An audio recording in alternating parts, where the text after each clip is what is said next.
Lake Superior, the largest of the North American Great Lakes. It is also the largest freshwater lake in the world by surface area. Believed to have first been inhabited 10,000 years ago, after the retreat of the last ice age. However, there exists copper mines upon many of the lake's islands, which many researchers have concluded to be prehistoric. A sophisticated array of tunnels litters the islands, or more specifically all of North America. Scarred by ancient mine pits as deep as 150 feet, Carbon-14 testing of wood remains found in sockets of copper artifacts indicated they are at least 5,700 years old, although artifacts and evidence at some sites have suggested a date far older than what has been put forward. For example, some investigators believe that the mines were not even built by humans, but are the remains of a sophisticated mining operation that was once undertaken by alien visitors many thousands of years ago.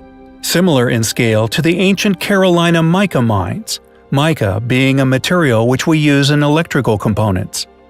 It must be noted that all of these prehistoric mines show evidence of being abruptly abandoned. Whether this is evidence of the death of an unknown king or queen, or evidence for catastrophe is unknown. All along Lakeshore are vestiges of this once highly successful ancient operation. The most astonishing of remnants cataloged publicly has to be the enormous lump of pure copper found in 1771 near the bank of the Ontonagon River. In 1945, it was floated downriver on a raft by a James K. Paul and was eventually appropriated by an agent of the United States government. It was then shipped to Detroit and on to Washington, where it eventually slipped into the bowels of the Smithsonian. Known as the Ontonagon Boulder, it weighs 3,708 pounds. It was apparently well known to Native Americans. According to the Keweenaw Bay Indian community, the boulder was used by tribe members to make offerings to its manito, or spirit, to seek improvement in their health and well-being.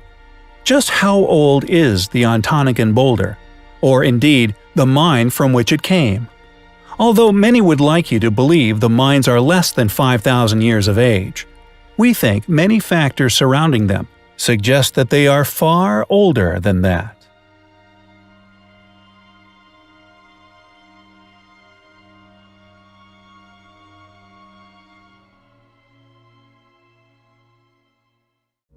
We have often postulated as to the precise age of the great monuments of Giza, undoubtedly the most astonishing structures left by the ancient world. There are many questions which persist regarding this ancient site. Who built these extraordinary buildings? Why did they build them? And of course, when was this unimaginably enormous task undertaken?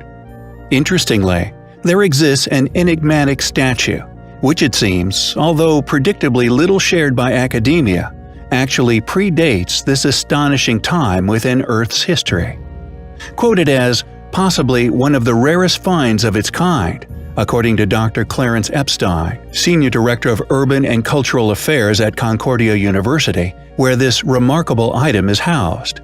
Not only can no one date the object, but there also exists a language etched into its form which is yet to be deciphered. As Dr. Epstein acknowledges, no expert, among the countless he has personally consulted over the past decade, can identify the sculpture's age, artistic tradition, or indeed recognize and decipher the ancient language found etched into its base.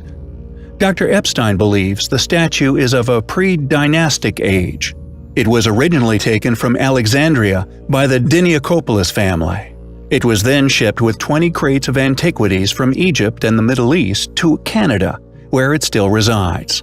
However, its whereabouts prior to this shipment are unknown. The statue is of two nude subjects standing 67 centimeters high, one male and the other presumed female.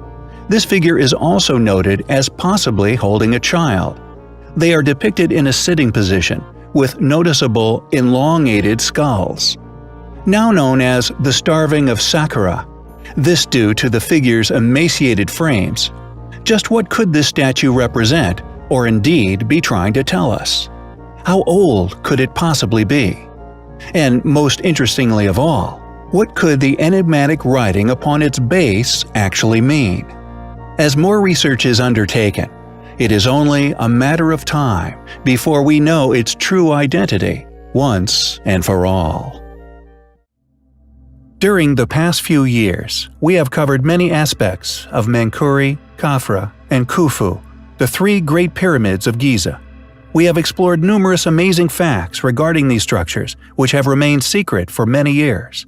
As the interest has grown regarding these three amazing structures, more people with suspicions, hypotheses, and technical and intellectual talents are fortunately beginning to approach these mysterious and wonderful structures in more explorative ways. We are experiencing the beginning of an ancient Egyptian renaissance, thanks to the gift of modern technology.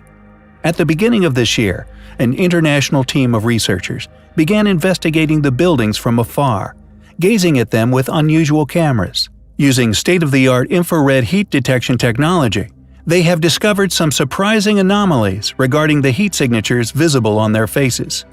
What these thermal anomalies reveal are undiscovered shafts, more than likely leading to additional and undiscovered secret tombs deep within these amazing pyramids. The thermal scanning that they have successfully completed has revealed that there are many of these temperature fluctuations, in many areas undocumented as containing anomalies.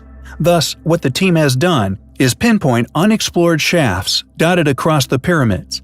The team also found a particularly impressive anomalous signature located on the eastern side of the Khufu pyramid, very close to ground level.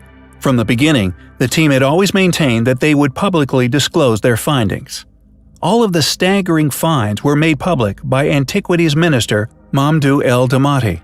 During a press briefing, quote, "There is something like a small passage in the ground that you can see, leading up to the pyramid's ground, reaching an area with a different temperature. What will be behind it?" said El-Damati. The scanning was done throughout a 24-hour period, allowing the researchers to monitor subtle temperature changes as the pyramids heated up and then cooled down during the day and night. Though the huge granite and limestone blocks which make up most of the pyramid, this technology was capable of recognizing the slight differentials in their temperature. By monitoring the speed of this heating and cooling, thanks to these miraculous cameras, the researchers were able to isolate several persistent anomalies. Thus, they may have just unlocked more of the pyramid's secrets in one day, using state-of-the-art technology, than Egyptian antiquities or archaeologists worldwide have in more than 100 years. While the difference in temperature between most adjacent limestone blocks was between 0.1 to 0.5 degrees Celsius, the largest of heat anomalies discovered on and within the Great Pyramid was an impressive 6 degrees warmer than the surrounding bricks. So far, there are plenty of theories being put forward as to what these heat anomalies might indicate. Not surprisingly, with the leading assumptions being that of just empty areas, a hypothesis I'm sure some would like to make a reality. The good news is that the study, which is called Operation Scan Pyramids, will continue. Next, the researchers intend to use cosmic particles called radiographic muons to create a 3D reconstruction of the pyramids of Giza in an attempt to map all the secret chambers and passageways within the pyramids. We will keep you posted on their future finds.